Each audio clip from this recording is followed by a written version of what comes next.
Merhabalar sevgili takipçilerim. Elmasın Patikleri YouTube kanalıma hoş geldiniz. Bu videomda sizlere yoğun istek üzerine bu güzel modelimin anlatımını yapacağım. Bu modelin tasarımı sevgili arkadaşım Patikçi 46'ya aittir. Kendisine teşekkür ediyorum bu güzel modeli tasarladığı için. Herkes tarafından çok beğenilen bir model oldu. Hem ajurlu hem de gördüğünüz gibi dolama tekniğiyle yapılan çiçeklerimiz var. Çok güzel bir çalışma. Siparişlerin de vazgeçilmezi oldu bence. Umarım sizler de beğenirsiniz bu güzel modeli. Hemen şöyle yakından ben yine de göstereyim sizlere. Gördüğünüz gibi şöyle bir ajurlarımız ve çapraz olarak yerleştirilmiş çiçeklerimiz var. Dolama tekniğiyle yapılan.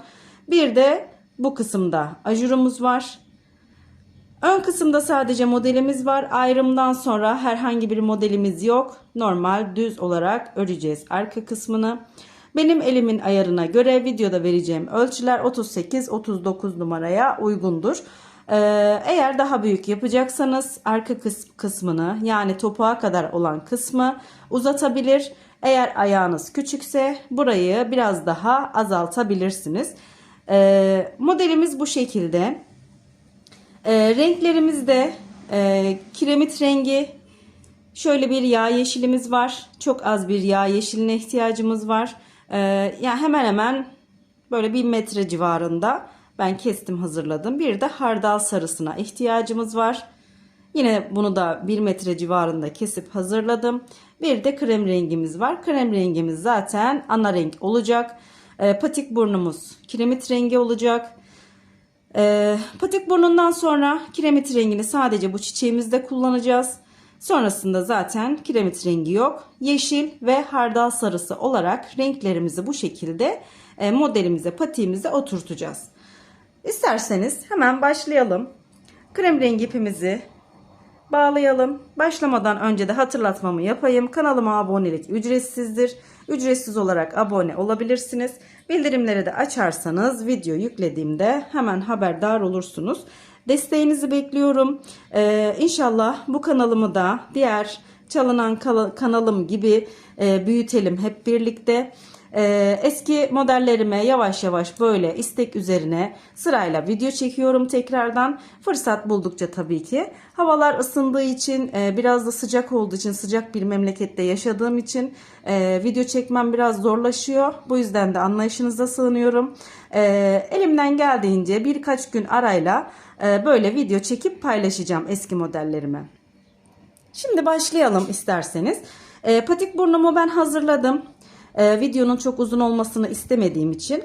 Eğer başlangıcı bilmiyorsanız bu videonun altına linkini bırakacağım. Oradan patik burnu başlangıç videosunu izleyerek bu kısmı yapabilirsiniz. Şimdi benim her şişimde 14 ilmeğim var. Her şişte 14 ilmeğimiz olacak. Zaten ajurlu bir model olduğu için ve düz bir örgü olduğu için açılıyor. Daha küçük veya daha büyük yapmanıza gerek yok. Aynı sayılarda yapmanızı tavsiye ederim. Krem rengi ipimizi bağladık. Bismillah diyerek modelimize başlayalım. İlk olarak ilk 2 ilmeğimi kiremit rengiyle örüyorum. Krem rengi ipimle 2 ilmek örüyorum sonrasında. 2 kiremit rengi, 2 krem. 2 kiremit rengi, 2 krem. 2 kiremit rengi, 2 krem. Şişlerimizde bulunan ilmekleri bu şekilde örüp tamamlıyoruz sona kadar. Modelimiz çok basit gerçekten. 2 krem, 2 kiremit rengi olarak ilmeklerimizin tamamını örelim. Zaten artırmamız bitmişti. Bu sıramızda bu şekilde örelim. Sıra başında tekrar görüşelim. Sıramızı tamamladık. 2 kiremit rengi, 2 krem olarak bütün ilmeklerimizi ördük. Modelimiz tam olarak oturuyor. Şimdi başlayalım. Devam edelim. İkinci sıramıza geçelim. İlk ilmeğimi krem rengiyle örüyorum. Birinci ilmeğimi krem rengiyle ördüm. Kiremit rengi ile sonraki 2 ilmeğimi örüyorum. Yani ilk önce 1 ilmek krem ördüm, sonra 2 ilmek kiremit rengi.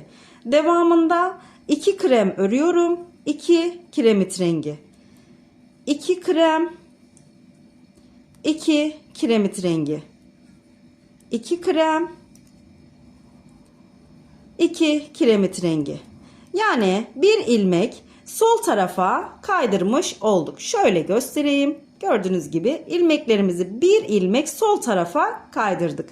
Bu başlangıç modelimiz. Şimdi böyle devam edelim yine. 2 kiremit rengi, 2 krem. Başlangıcı kaçırmadıysanız başlangıçta 1 krem, 2 kiremit rengi. Devamında 2 krem, 2 kiremit rengi olarak devam edelim. Sonra sıra başında görüşelim. Sıramızı tamamladık. Gördüğünüz gibi başlangıç modelimiz 2 sıradan oluşuyor. Şimdi krem rengi ipimizle şişlerimizde bulunan ilmeklerin tamamını örüyoruz. Krem rengi ipimizle. Kiremit rengi ipimizi kullanmıyoruz. 2 sıra boyunca krem rengiyle örelim. Şimdi kiremit rengini şöyle bir miktar bırakarak 2 sıra kremle örelim. Kiremit rengi ipimizi yine şu iplerimizi kestiğimiz gibi şöyle bir miktar bırakarak keselim. Çiçeğimizi yapacağız çünkü. Bu kestikten sonra diğer kalan kiremit rengine işimiz kalmayacak zaten. Çok az ipimiz gidiyor kiremit rengiyle de. İpimizi bu şekilde keselim. 2 sıra kremimizi örelim. Sonrasında tekrar görüşelim. Evet, ben 2 sıramı ördüm. Şimdi hem çiçeğimize hem de ajurlu kısma başlıyoruz bu sıramızda. İlk olarak bu köşeye çiçeğimizi yapacağız. İlk 3 ilmeğimi örüyorum. Sonraki ilmeğime şöyle şişimin etrafında ipimi dolayarak bir dolama yapıyorum. İlmeğimi örüyorum. İpimi sıkılaştırıyorum ve arkaya atıyorum. Bir tane dolama yaptım. Araya 3 ilmek örüyorum. Sonrasında yine ipimi şöyle öne aldım ve şişimin etrafında böyle doladım. İlmeğimi ördüm, ipimi sıkılayıp arka tarafa attım. 2 tane dolama yapmış olduk. Bu çiçeğimizin başlangıcı. Kalan 6 ilmeğimizi normal düz olarak örelim. Gelelim ikinci şişimizdeki ajurlu kısma. İlk 4 ilmeğimizi düz olarak örüyoruz. 1, 2, 3, 4 ilmeğimi düz olarak ördüm. İpimi öne aldım. 1 ilmek ters örüyorum. Şişimin üstüne doladım. Sonraki 3 ilmeği üçünü birlikte alarak kestim. Tekrar şişimin üstüne doladım. İpimi öne aldım. 1 ilmek ters örüyorum. Tekrar şişimin üstüne doladım. Sonraki 3 ilmeği üçünü birlikte alarak kesiyorum. Kestikten sonra tekrar şişimin üstüne doladım. Bir ters ilmek örüyorum. Bir ters ördüm. Kalan bir ilmeğimi düz olarak örüp sıramı tamamladım. Taban kısmındaki 2 şişimizdeki ilmeklerimizi düz olarak örüp gelelim. Tabanı ördüm. Ön yüzdeyim. Burada çiçeğimizin dolamasını her sırada yapacağız. Ajurlu kısımda bakın bir önceki sırada ajurumuzu yaptık. 3 sıra tersi ters düzleri düz olarak öreceğiz. 3 sıranın sonunda tekrar modeli kuracağız. Yani 3 sırada bir ajur kuracağız burada. Bunu da baştan belirteyim. İlk 2 ilmeğimi örüyorum. Burada dolama kısmındayız. Tekrar ipimi aldım öne. Şöyle bir dolama yaptım. Burada arka arkaya 3 tane dolama yapacağız. Birinciyi yaptım, ilmeğimi örüp ipimi sıkıladım. İpim bakın hala ön tarafta. İkinci dolamamı yapıyorum. İlmeğimi örüyorum. İpimi yine sıkılıyorum. Üçüncü dolamamı yapıyorum. İlmeğimi örüyorum. İpimi sıkılayıp arka tarafa atıyorum. 3 tane dolama yaptık. Bir ilmek örüyorum. Sonra tekrar 3 tane dolama yapıyoruz arka arkaya. İpimi öne aldım. Kiremit rengine. Birinci dolamayı yaptım. İlmeğimi ördüm. İpimi sıkıladım. İkinci dolamamı yapıyorum. İlmeğimi örüyorum. ipimi sıkılıyorum. 3. dolamamı yapıyorum. İlmeğimi örüyorum. İpimi sıkılayıp arka tarafa atıyorum. Gördüğünüz gibi böyle çiçeğimize devam ediyoruz. Kalan 5 ilmeğimi düz olarak örüyorum. Ajurlu kısımda herhangi bir kurulum yok. Dediğim gibi 3 sırada bir modeli kuracağız. Ters olan ilmeğimizi ters, diğer ilmeklerimizi düz olarak öreceğiz. 4 ilmeğimi düz ördüm. Bir ters ilmeğim var burada. Bir ters, 3 düz. Artırdığım ilmeklerde düz. Arada bir tane ters.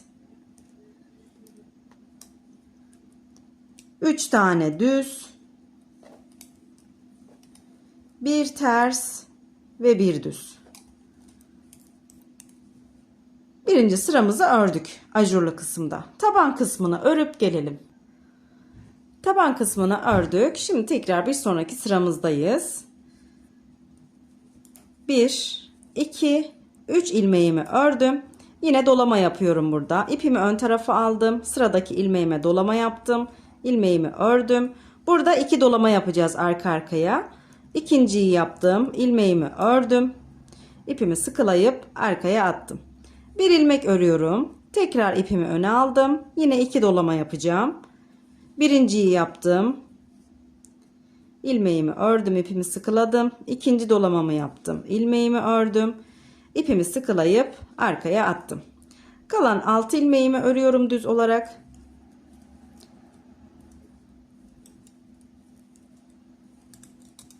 Ajurlu kısma geçiyoruz. Burada herhangi bir işlem yok. Yine düzleri düz, tersleri ters olarak örelim. Sonrasında tabanı da örüp devam edeceğiz. Yine burayı bir anlatayım tekrar. 4 düz ördüm. Burada bir tersim var. Buradaki ajurlu kısım bitene kadar ters ilmeklerimizi ters, düzleri düz olarak öreceğiz. Bir ters, 3 düz ördüm. Bir ters, 3 düz, bir ters, bir düz. Burayı da bu şekilde ördük. Tabanı örüp gelelim. Sıramızı ördük. Şimdi çiçeğimizin orta kısmına yeşil ipimizi bağlayacağız. 1, 2, 3, 4, 5 ilmeğimi ördüm. Kesip hazırlamış olduğum yeşil ipimi alıyorum. 5 ilmekten sonraki 6. ilmeğe dolama yaptım yeşil ipimle. İlmeğimi ördüm. İpimi sıkılayıp arka tarafa attım. Şöyle. Burada bir tane dolama yapıyoruz sadece. Geriye kalan ilmeklerimi düz olarak örüyorum. İkinci şişime geçiyorum. Yine burada düzleri düz, tersleri ters olarak öreceğiz. Burada yine model kurulumu yok. 3 düz, bir ters, 3 düz, bir ters ve bir düz. Burada da 3. sıramızda örmüş olduk. Bir sonraki sıramızda ajur kuracağız. 3 sıra ördük. 4. sırada ajur yapacağız. Tabanı örüp gelelim.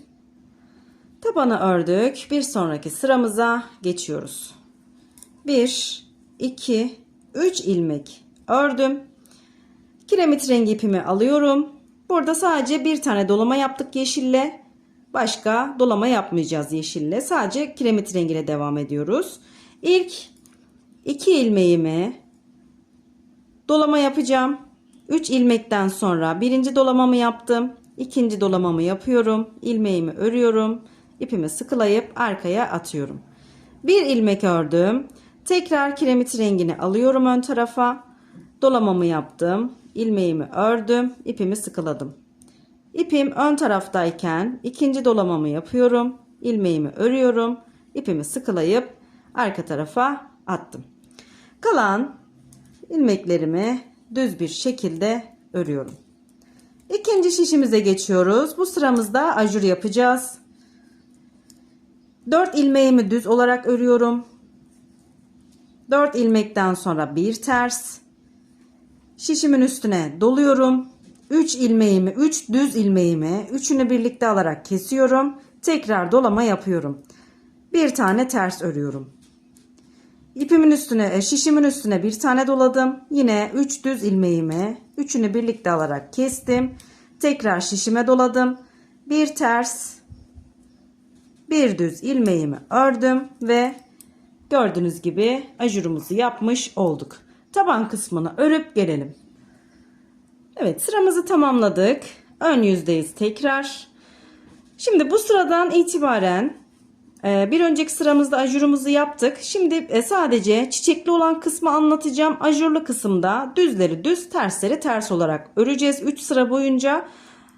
Yani zaman kaybı olmasın diye, video uzun olmasın diye bu şekilde yapalım. 2 ilmeğimi ördüm. Kiremit rengi ipimle dolama yapacağım. 3 tane arka arkaya. Birinciyi yaptım. İlmeğimi ördüm. İpimi sıkıladım. İkinci dolamamı yaptım. İlmeğimi ördüm. İpimi sıkıladım. Üçüncü dolamamı yaptım. İlmeğimi ördüm. İpimi sıkılayıp arkaya attım. Bir ilmek örüyorum. Tekrar 3 tane dolama yapıyorum burada arka arkaya. Birinciyi yaptım. İlmeğimi ördüm. İkinci dolamamı yapıyorum. İlmeğimi örüyorum. İpimi sıkılıyorum. Üçüncüyü yaptım. İlmeğimi ördüm. İpimi sıkılayıp arka tarafa attım. Kalan ilmeklerimi düz bir şekilde örüyorum. Burada dediğim gibi düz olanları düz, ters olanları ters olarak öreceğiz. Zaten 1, 2, 3 tane ters ilmeğimiz var. Geriye kalan ilmekler düz olarak örülecek. Taban kısmını da örelim. Sıra başında görüşelim. Sıramı tamamladım. Ön yüzdeyim. Çiçeğimizin son sırasını yapacağız bu sıramızda. 1, 2, 3 ilmek örüyorum. Bir tane dolama yapıyorum sıradaki ilmeğe.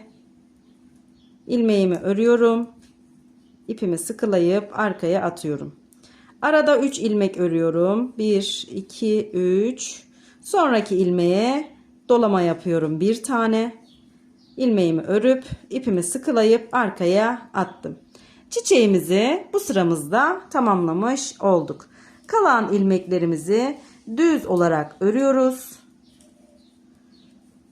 İkinci şişimizdeki ajurlu kısımda yine düzleri düz, tersleri ters olarak örelim. Tabanı da örüp sıra başında görüşelim. Sıramızı tamamladık. Bir sonraki sıramıza geçiyoruz. Bu sıramızda çiçeğimiz yok ve ajurumuz da yok. Düz olan ilmeklerimizi düz, ters olanları yani şu kısımdaki 3 ilmeğimiz ters, diğer kalan ilmeklerin hepsini düz olarak örüyoruz. Taban da dahil bir sıra örmüş olacağız. Sonrasında çiçeğimize ve ajurumuza devam edeceğiz. Şimdi bir sıramızı örüp gelelim. Bir sıramızı tamamladık. Düz olan ilmekleri düz, burada olan 3 tane ters olan ilmeğimizi ters, bütün ilmeklerimizi düz olarak ördük. Şimdi bu sıramızda yeşil ipimizle çiçeğimizi başlayacağız ve tam kiremit renginin çaprazına başlamış olacağız ve ajurumuza devam edeceğiz. Başlayalım. 1, 2, 3, 4, 5, 6, 7, 8, 9, 10, 11 ilmeğimi ördüm.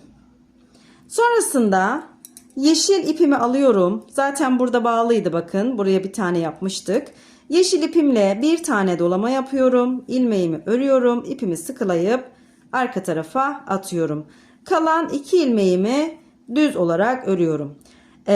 3 ilmek düz olacak arada. Hemen ikinci şişime geçiyorum. Bir ilmek de buradan örüyorum. Dolamadan sonra 3 düz ilmek örmüş olduk. Sonraki ilmeğe dolama yapıyorum. İlmeğimi örüyorum. İpimi sıkılayıp arka tarafa atıyorum. 2 düz ilmeğim var burada. Bakın bir ters ilmeğim. Hemen ajurlu kısımdayım. Ters ilmekten sonra şişimin üstüne doladım. 3 düz ilmeğimi, üçünü birlikte alarak kestim. Şişimin üstüne doladım. Bir ters ilmeğimi ördüm. Yine şişimin üstüne doladım. Sıradaki 3 düz ilmeğimi kesiyorum. Şişimin üstüne doladım. Bir ters ve bir düz. Bu Burayı da bu şekilde örmüş olduk. Taban kısmını örüp gelelim. Sıramızı tamamladık. Modelimize devam ediyoruz. 1, 2, 3, 4, 5, 6, 7, 8, 9, 10 ilmeğimi ördüm. Sonraki 3 ilmeğe yeşil ipimle dolama yapıyorum. İpimi öne aldım. Dolamamı yaptım. İlmeğimi ördüm. İpimi sıkıladım. İpim ön taraftayken ikinci dolamamı yapıyorum. İlmeğimi örüyorum. İpimi sıkılıyorum. Üçüncü dolamamı yapıyorum. İlmeğimi örüyorum. İpimi sıkılayıp arka tarafa atıyorum. Burada bir ilmeğim var. Onu ördüm. Şimdi ikinci şişime geçtiğimde hemen dolamaya başlıyorum. İpimi öne aldım. Şöyle. Birinci dolamamı yaptım. Burada da 3 tane yine dolama yapacağız. Birinciyi yaptık. İkinci dolamamızı yapıyoruz. İlmeğimizi örüyoruz. İpimizi sıkılıyoruz. Üçüncü dolamayı yapalım. İlmeğimizi örelim. İpimizi sıkılayıp arkaya atalım. Diğer çiçeğimizle aynı. Sadece modelin tam ortasına denk geldiği için böyle iki şişin üzerinde kurmuş oluyoruz.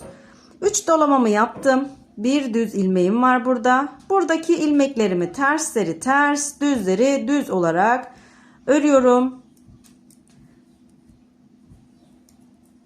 Tersleri ters örüyorum. Düz olan ilmekleri düz. Burayı da tamamladık. Tabanı örüp gelelim. Sıramı tamamladım. Ön yüzdeyim. Yine bu sıramızda çiçeğimize devam edeceğiz. Ajurlu kısımda tersleri ters, düzleri düz olarak öreceğiz. Önden söylüyorum ki hani birden hızlıca geçelim diye. 5, 6, 7, 8, 9, 10, 11 ilmeğimi ördüm. Sonraki 2 ilmeğe şöyle ipimi öne aldım.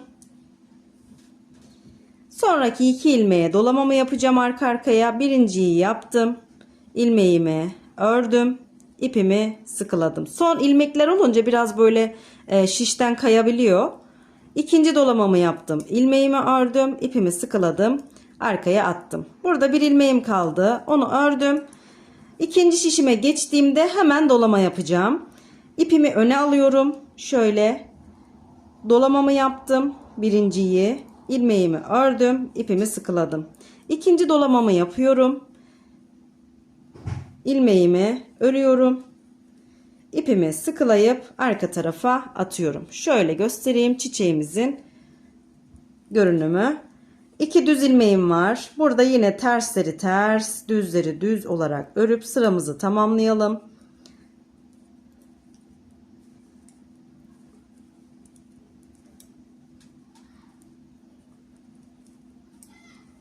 Evet, burayı tamamladık. Gördüğünüz gibi tabana örüp gelelim. Sıramı tamamladım. Ön yüzdeyim. Burada sarı ipimizi bağlayacağız. Çiçeğimizin tam orta kısmındaki. Şimdi birinci şişimdeki ilmeklerimin sonuncusuna kadar örüyorum. Yani şişimde zaten 14 ilmeğim var. 13 tanesini örüyorum düz olarak. 14.'ye sarı ipimle dolama yapacağım. Bakın son ilmeğim kaldı. Hemen kesip hazırlamış olduğum sarı ipimi aldım. Son ilmeğime şöyle dolama yapıyorum. İlmeğimi örüyorum. İpimi sıkılıyorum. Son ilmek olunca biraz böyle zor olabiliyor. Bir tane dolama yaptık sarı ipimizle. Ajurlu kısımda yine düz ilmekleri düz, ters ilmekleri ters olarak öreceğiz. Ajurlu kısımda da son ajuru yapacağız. Burayı bitirip hemen çaprazında modelimizi kuracağız. Ajurlu modeli. Şimdi tabanı örelim. Burada sadece bir tane sarı ipimizle dolama yaptık. Tabanı örüp gelelim. Evet, şimdi burada ne yapacağız bu sıramızda? Şimdi buradaki gördüğünüz gibi ajurlu modelin son sırasını yaparken, yani burada bir tane daha ajur yapacağız. Burayı bitirirken burada yeniden bir ajur başlatacağız. Tabii ki çiçeğimize de devam edeceğiz. Şöyle yapıyoruz. Birinci ilmeğimi düz olarak ördüm. Bir ilmek ters örüyorum. Şişimin üstüne doluyorum. Sonraki 3 ilmeği üçünü birlikte alarak kesiyorum. Şişimin üstüne doluyorum. Bir ilmek ters. Şişimin üstüne doluyorum. Sonraki 3 ilmeği kesiyorum. Şişimin üstüne doluyorum. Bir ters, bir düz örüyorum. Şimdi yeşil ipimle dolama yapacağım. Yeşil ipimi alıyorum. Sonraki 2 ilmeğe dolama yapıyoruz. Birinciyi yaptım. İlmeğimi örüp ipimi sıkıladım. İkinci dolamamı yaptım. İlmeğimi ördüm. İpimi sıkılayıp arka tarafa attım. Kalan son ilmeğimi ördüm. Bu şekilde ajurumuza başlamış olduk. Şimdi burada da ajuru tamamlayacağız. Artık buraya devam etmeyeceğiz. Burada da ikinci şişimize geçtiğimizde de hemen yine dolama yapıyoruz. 2 tane. Birinci dolamamı yaptım. İlmeğimi ördüm. İpimi sıkıladım. İkinci dolamamı yaptım. İlmeğimi ördüm. İpimi sıkılayıp arka tarafa attım. 2 düz ilmeğimi ördüm. Bir ters. Ajurlu kısımdayım. Şişimin üstüne doladım. Sonraki 3 ilmeği üçünü birlikte alarak kestim. Şişimin üstüne doladım. Bir ters. Şişimin üstüne doladım. Sonraki 3 düz ilmeğimi üçünü birlikte alarak kestim. Şişimin üstüne doladım. Bir ters ve bir düz. Buradaki ajurlu kısmı bu sıramızda birlikte tamamlamış olduk. Taban kısmını örelim. Tekrar ön yüzde görüşelim. Evet, tabanı ördüm. Ön yüzdeyim. Şimdi ajurlarımız burada bakın. Birinci şişimizin üzerinde ajurlarımız. Bir önceki sırada ajur yaptığımız için sonraki 3 sırada tersleri ters, düzleri düz olarak öreceğiz. Tabii ki çiçeğimize de devam edeceğiz. Bir düz, bir ters, 3 düz, bir ters, 3 düz, bir ters. Çiçeğime burada devam ediyorum. Ters ilmeğimden sonra hemen yeşil ipimi alıyorum. Sonraki 3 ilmeğe dolama yapıyorum. Birinciyi yaptım. İlmeğimi ördüm. İpimi sıkıladım. Şöyle. İkinci dolamamı yaptım. İlmeğimi ördüm. İpimi sıkıladım. Üçüncü dolamamı yaptım. İlmeğimi ördüm. İpimi sıkılayıp arka tarafa attım. Kalan bir ilmeğimi düz olarak örüyorum. İkinci şişime geçiyorum. Burada hemen dolamaya başlıyorum. Birinci ilmeğime dolamamı yaptım. İlmeğimi ördüm. İpimi sıkıladım. İkinci dolamamı yaptım. İlmeğimi ördüm. İpimi sıkıladım. Üçüncü dolamayı yaptım. İlmeğimi ördüm. İpimi sıkılayıp arka tarafa attım. Buradaki ajurlu kısmı artık ters olan ilmekleri de düz olarak örüyoruz. Yani burada herhangi bir işlem yapmıyoruz. Bütün ilmekleri düz olarak. Bakın bu ters ilmeğimdi. Bunu da düz olarak örüyorum artık. Buradan sonra ajur yok. Şimdi bu ajurun üzerine de sarı ipimizle çiçek yapacağız. O yüzden burayı düz bir zemine dönüştürüyoruz. Ajuru tamamladık. Ters olan ilmekleri de düz olarak ördük. Burada ajur kısmı kalmadı artık. Taban kısmını örüp gelelim. Sıramı tamamladım. Tekrar ön yüzdeyim. Ajurlu kısımda tersleri ters, düzleri düz olarak örüyoruz. Ajurumuz burada. Tekrar hatırlatayım. Bir düz, bir ters, 3 düz, bir ters, 3 düz, bir ters, bir düz ördüm. Tersten sonra bir tane düz ördüm ve yeşil ipimi alıyorum. Çiçeğimizin son sırasını yapıyoruz. Bir tane dolama yapıyorum. İlmeğimi örüp ipimi sıkılayıp arkaya attım. Kalan 2 ilmeğimi düz olarak ördüm. İkinci şişime geçiyorum. Bir ilmek örüyorum. İkinci ilmeğe dolama yapıyorum. Bir tane sadece. Bir dolamayı yaptım. İpimi sıkılayıp arka tarafa attım. Bu tarafta kalan ilmeklerin hepsi düz olarak örülecek. Dediğim gibi burayı artık düz olarak öreceğiz. Şimdi tamamlayalım. Tabanı da örüp gelelim. Evet, şimdi bu sıramızda çiçeğimizi tamamladık. Sonraki çiçeği, yani şuraya çaprazına kuracağımız sarı çiçeği bir sonraki sıramızda yapacağız. Bu sıramızda ajurlu kısımda tersleri ters, düzleri düz, kalan ilmeklerin hepsini düz örüp sıra başında görüşelim. Yani bir sıra düz olarak öreceğiz. Sadece şurada olan 3 tane ters ilmeğimize ters olarak örelim.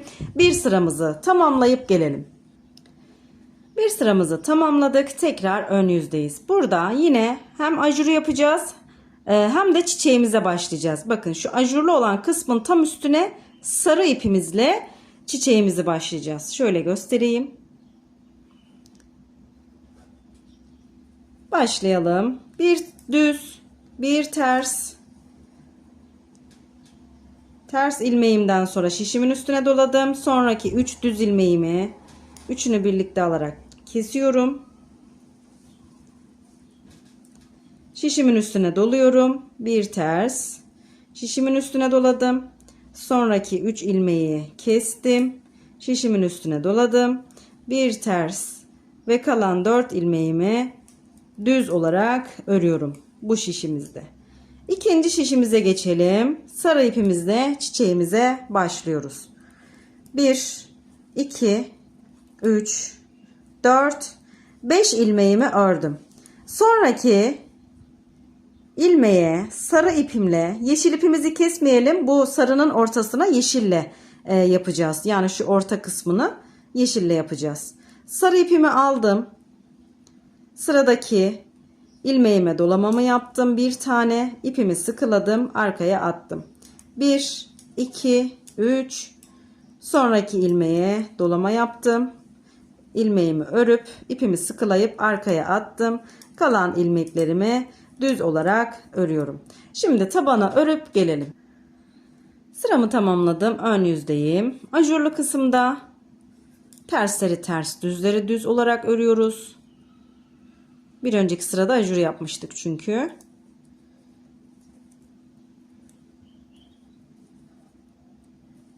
Burayı hızlıca geçelim.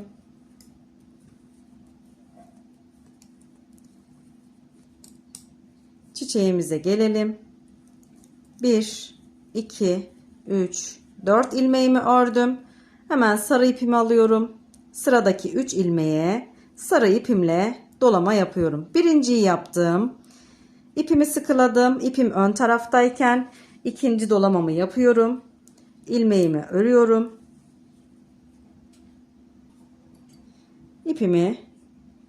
İlmeğimi ördüm. İpimi sıkıladım. Üçüncü dolamamı yapıyorum. İlmeğimi ördüm. İpimi sıkılayıp arkaya attım. Bir ilmek ördüm. Yine sarı ipimi alıp 3 tane dolama yapıyorum. Birinciyi yaptım.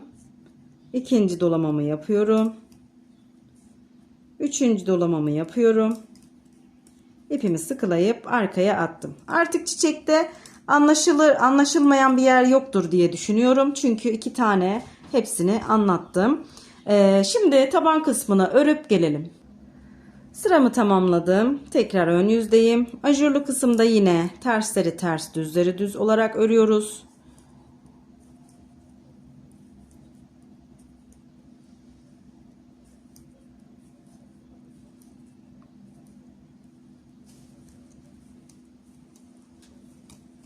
Çiçekli kısma gelelim.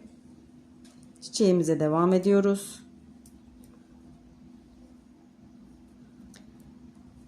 1,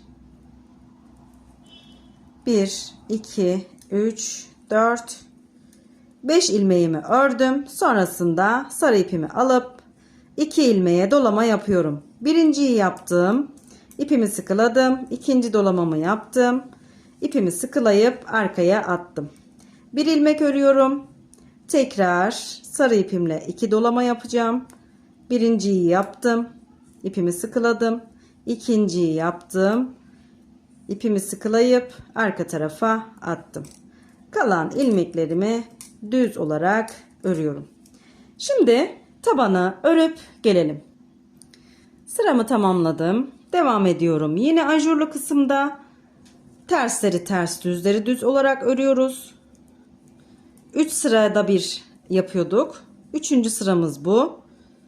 Tersleri ters, düzleri düz olarak örelim. Yine çiçeğimizi yapacağız. İkinci şişime geçtim. 1, 2, 3, 4, 5, 6, 7 ilmek ördüm. Yeşil ipimi alıyorum bu defa. Çiçeğimin ortasına yeşille dolama yapıyorum bir tane.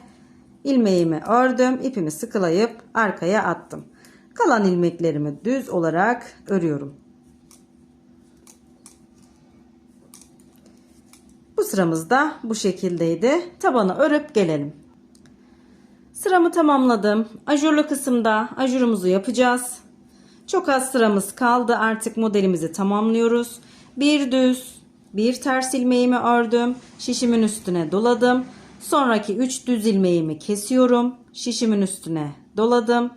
Bir ters ilmeğimi örüyorum. Şişimin üstüne doladım.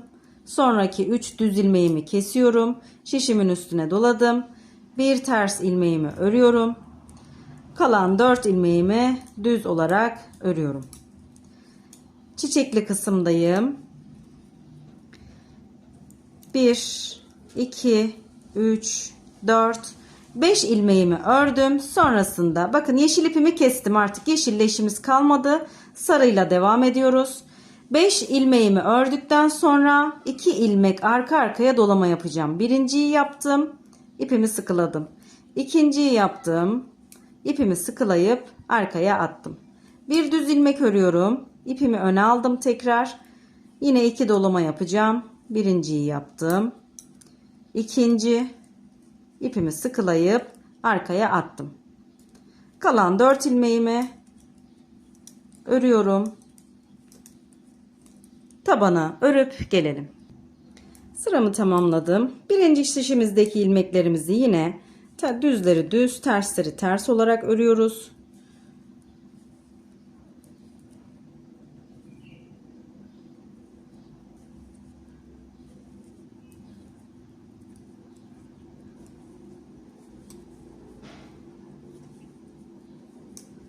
İkinci şişime geçiyorum ve çiçeğime devam ediyorum. 1, 2, 3, 4 ilmeğimi ördüm. Sonrasında sarı ipimi alıyorum. 3 tane dolama yapıyorum. Birinciyi yaptım. İkinciyi yapıyorum. Üçüncü. İpimi sıkılayıp arkaya attım. Bir ilmek ördüm. Tekrar 3 dolama yapıyorum. 1, ikinci dolama,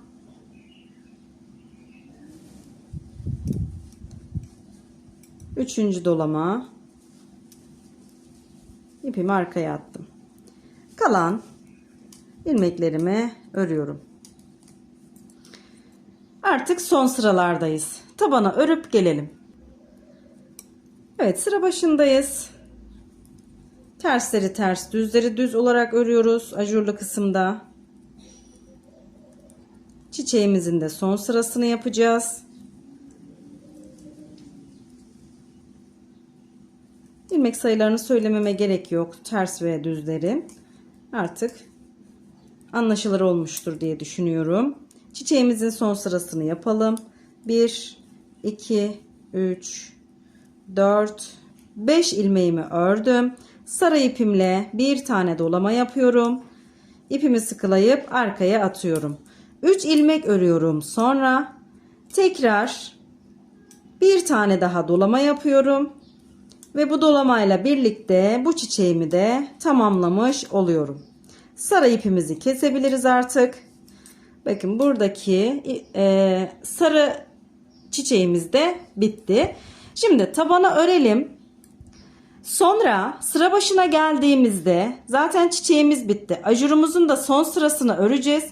Yani şu anda tabanı örelim. Sıra başına geldiğimizde bir sırada tersleri ters, düzleri düz olarak örüp sıramızı tamamlayalım. Bir sıra sonrasında devam edelim.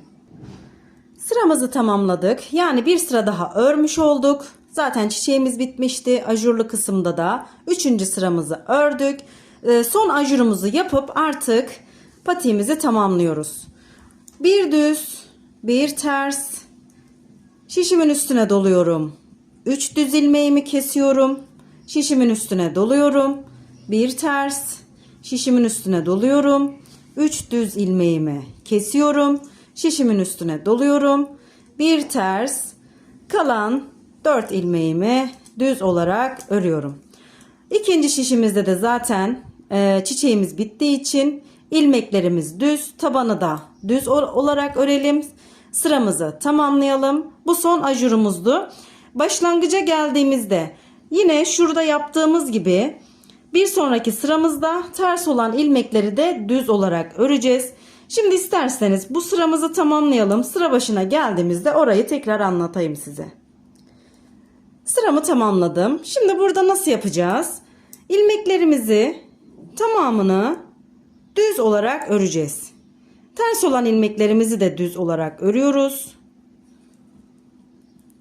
Yani ajurlu kısmı artık burada tamamlamış olduk. Bu sıramızla birlikte toplamda 3 sıra örelim. 4. sıramızda ayrımı yapacağız.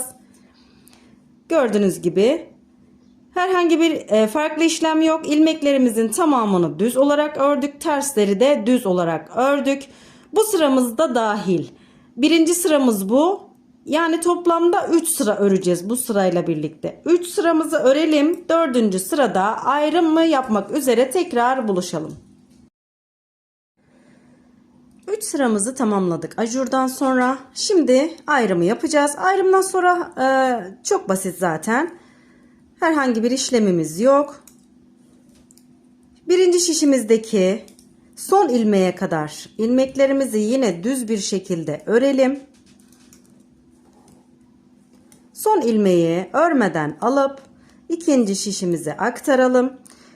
Aktardığımız ilmeğimizde sonraki ilmeğin yerlerini değiştirelim. Şöyle çapraz olarak yerlerini değiştirdik. Öndeki ilmeği örüp 1. şişime aldım. Böylelikle ayrımı yapmış olduk. Şimdi 2. şişimizden ilk 8 ilmeğimi haroşa olarak örüyorum. 1, 2, 3, 4, 5, 6, 7, 8 ilmeğimi haroşa olarak ördüm. Geriye kalan ilmeklerimi düz olarak örüyorum. Taban kısmındaki ilmeklerimi de düz olarak öreceğim. Şimdi isterseniz zaman kaybetmeyelim. 2 şişimizdeki ilmeklerimizi düz olarak örüp gelelim. Taban kısmındaki 2 şişimizin üzerindeki ilmekleri ördük. Tekrar ön yüzde. Şimdi buradaki ilmeklerin 6 tanesini düz olarak örüyorum. 1, 2, 3, 4, 5, 6 tanesini düz olarak ördüm. Geriye kalan 8 ilmeğimi haroşa olarak örüyorum. Ben haroşayı ön yüzden düz, arka yüzden düz olarak örüyorum. Siz nasıl örüyorsanız yani ters olarak da örebilirsiniz. Nasıl rahat ediyorsanız öyle örebilirsiniz. Arka yüze döndüm. Şimdi buraya kadar ördük 8 haroşayı. Karşı tarafa geçmiyoruz haliyle ayrımı yaptık. Geriye dönüyorum. Artık buradan sonra ön yüzden ve arka yüzden ilerleyeceğiz. Arka yüze döndüğümde ilk 8 ilmeğimi haroşa olarak örüyorum. 8 ilmeğimi haroşa olarak ördüm. Diğer ilmeklerimi ters olarak örüyorum.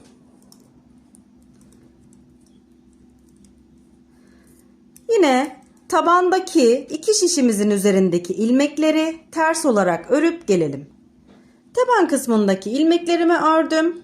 Şöyle ön taraftaki şu 4. şişimdeyim. Şimdi buradan 6 ilmeğimi ters olarak örüyorum. 2, 3, 4, 5, 6 ilmeğimi ters olarak ördüm. Kalan 8 ilmeğimi haroşa olarak örüyorum. Başlangıçta 8, sonda 8 ilmek haroşa. Geriye dönüyorum. Bakın yeri belli artık. İlk 8 ve son 8 ilmek haroşa. Ortada kalan ilmekler ön yüzden düz, arka yüzden ters olarak örülecek. Ayrımımız bu şekildeydi. Şimdi topuğa kadar bu şekilde devam edelim. Toplamda 16 diş haroşa yaptım ben kendi elimin ayarına göre. Siz istediğiniz uzunlukta yapabilirsiniz burayı. Ben 16 dişi yapacağım. Sonrasında topuğa geçeceğim. İstediğiniz gibi uzatabilir veya kısaltabilirsiniz. Şimdi topuğa kadar modelimizi örüp gelelim. Topuğa kadar modelimizi tamamladık. Toplamda 16 diş haroşa yaptım ben. Şimdi 2 şişi bir şişin üzerine, 2 şişin ilmeklerini de bir şişin üzerine aldım. Gördüğünüz gibi her 2 şişte de eşit miktarda ilmeklerim var. Şöyle hemen topuğa başlayalım. İlk 8 ilmeğimizi yine haroşa olarak örüyoruz. Sonraki ilmekleri düz olarak örüyoruz. Bu şişin sonunda 8 ilmek kalana kadar ilmeklerimizi örelim. 2, 4, 6, 8. Toplamda 8 ilmeğim kaldı. Şişimin sonunda ilk 3 ilmeği üçünü birlikte alarak bir kesim yaptım. Kalan 5 ilmeğimi düz olarak örüyorum. Ve bu boşalan şişimi bir kenara bırakıyorum. 2 şişle devam ediyorum. Diğer şişimden 5 ilmek örüyorum. 1, 2, 3, 4, 5. 5 ilmek ördüm. Sonraki 3 ilmeği üçünü birlikte alarak kestim. İlk kestiğim ve son kestiğim ilmekle birlikte toplamda 12 ilmek ayırdık topuğumuza. İkinci üçlü kesimden sonra geriye dönüyorum. İlk ilmeğimi örmeden alıyorum. 1, 2, 3, 4, 5, 6, 7, 8, 9, 10, 11 ilmeğimi ördüm. 12. ile bir sonraki ilmeğimi ters olarak kestim. Geriye döndüm. İlk ilmeğimi örmeden aldım. 1, 2, 3, 4, 5, 6, 7, 8, 9, 10, 11 ilmeğimi ördüm. 12. ile bir sonrakini kestim. Tekrar geriye döndüm. İlk ilmeğimi örmeden aldım. 1, 2, 3, 4, 5, 6, 7, 8, 9, 10, 11 ilmeğimi ördüm. 12. ile bir sonraki ilmeğimi ters olarak kestim. Böyle devam edelim. İlmeklerimizi örmeye ve kenardaki ilmekleri birer birer kesmeye devam edelim.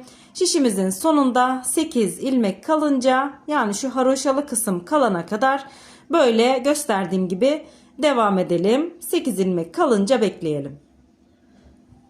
8 ilmek kalana kadar topuğumuzu bu şekilde ördük. Her iki kenardan da birer birer eksilttik her sırada. Şimdi bu 12 ilmeği normalde ön yüzden düz, arka yüzden ters olarak örüyorduk. Şimdi haroşa olarak öreceğiz. Haroşayı istediğiniz gibi örebilirsiniz. Ters veya düz olarak örebilirsiniz. Ben düz örmeyi tercih ediyorum. 11 ilmeğimi örüyorum. Kesme işlemine yine aynı şekilde devam edeceğiz. 11 ilmeğimi ördüm. 12. ile bir sonraki ilmeğimi kestim. Geriye dönüyorum. İpimi arka tarafa attım. İlk ilmeğimi örmeden aldım. Yine 11 ilmeğimi örüyorum. Sadece 12 ilmeğimizi haroşa olarak örüyoruz. Yine kesme işlemine birer birer devam ediyoruz. 11 ilmeğimi ördüm. 12. ile bir sonrakini kestim. Geriye döndüm. İpim arka tarafta. Yine aynı şekilde devam ediyorum. 11 ilmeğimi örüp 12. ile bir sonrakini kesiyorum. Haroşa olarak örüyorum ilmeklerimi. Böyle devam edelim. Yine şişimizin sonunda 2 ilmek kalınca bekleyelim. Burada 2 ilmek kalacak. Bu tarafta da 3 ilmek kalacak.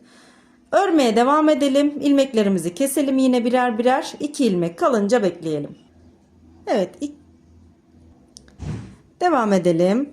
2 ilmeğimiz kaldı burada. Burada da 3 ilmeğimiz kaldı. Kalan ilmeklerimizi keselim artık. Patiğimizi tamamlayalım. Yine 11 ilmeğimi örüyorum. 12. ile bir sonrakini kesiyorum. Burada da 2 ilmeğim kaldı. Geriye döndüm. İlk ilmeğimi yine örmeden aldım. Diğer ilmeklerimi haroşa olarak örüyorum. 11. ilmeğime kadar. 12. ilmeğimle kalan 2 ilmeği de alarak burada üçlü bir kesimi yapıyorum. Geriye döndüm. Burada ilmeklerimizin hepsini keseceğiz. İlk 2 ilmeğimi birlikte alarak kesiyorum. İlmeği şişime takıyorum. Bir sonrakiyle kesiyorum.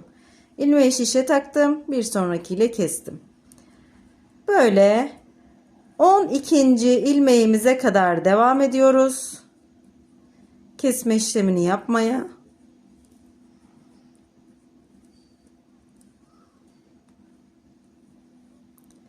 On ikinci ilmeğime geldim. İlmeğimi şişime taktım. 4 tane ilmeğim kaldı bakın.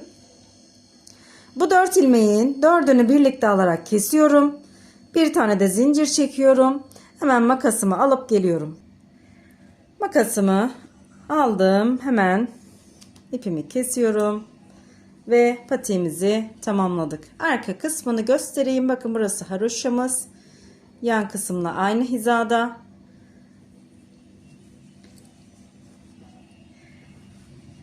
Yandan görünümü böyle. Yani şu anda bu 25 santim civarında patiğimiz. Benim için yeterli bir ölçü. Dediğim gibi burayı ayrımdan sonra uzatabilirsiniz. Ayağınızın büyüklüğüne ve küçüklüğüne göre ayarlayabilirsiniz. Ayak mankenine de geçirelim.